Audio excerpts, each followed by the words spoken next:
सरकार मैं बू अली कलंदर दे आस्थाने ते गया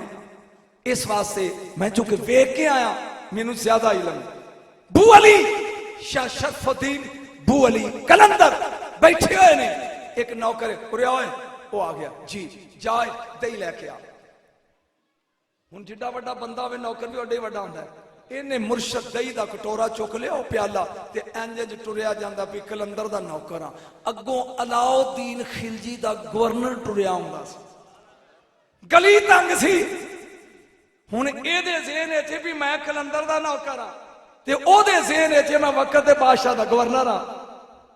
गली तंग one person can pass only at one time एक वक्त एक बंदा लंघ सकता है हुण दोवें इंज सामने होए गवर्नर कहंदा ओए रस्ता छड्ड ये आंदा ओए तू छड्ड मर्जी है तुहाडी यार मैं कलंदर दी ताकत लगा दस कलंदर आंदे किनू रस्ता छड्ड वो अगों बोल के कहंदा तू छड्ड वो आंदा तू कौन है आंदा जानदा नहीं मैं वक्त दा गवर्नर हां ये आंदा मैनू नहीं जानदा नौकर हां ते बू अली दा है नौकर लेकिन कलंदर दा नौकर हां गवर्नर ने मुर्शद एन तमाचा चुकिया खिच के मारे इन्हें प्याला मारे चुक के कंध नाल वो टुट गया ते सिर ते बांह रख के आके कहंदा बू अली कलंदर जे लित्तर ही खाने ने तेरा हो के मेरा नहीं पता भी तू की सुनना है जे तेरा हो के लित्तर ही खाने ने ते फिर किसी होर दी नौकरी कर लांगे सरकार मुस्कुरा के कहना मस्तानिया की होई उन्हें क्या अज मैनू लित्तर मारिया ते थप्पड़ मारिया गवर्नर ने अलाउद्दीन बादशाह दे ने सरकार जलाल जाके कहंदे ने कागज कलम लियाओ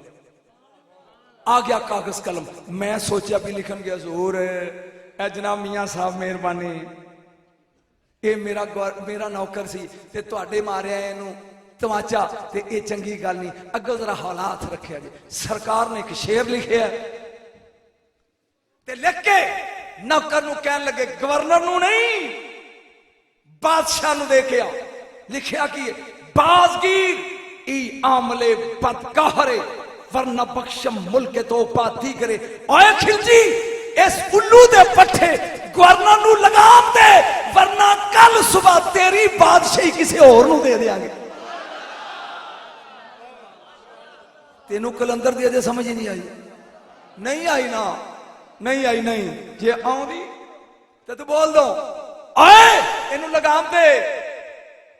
नहीं ते तेरी बादशाही कल दिन चढ़न नाल कलंदर ओनू आंदा ही जेड़ा निजामे कायनात बदल दे ओए करी बोल ओए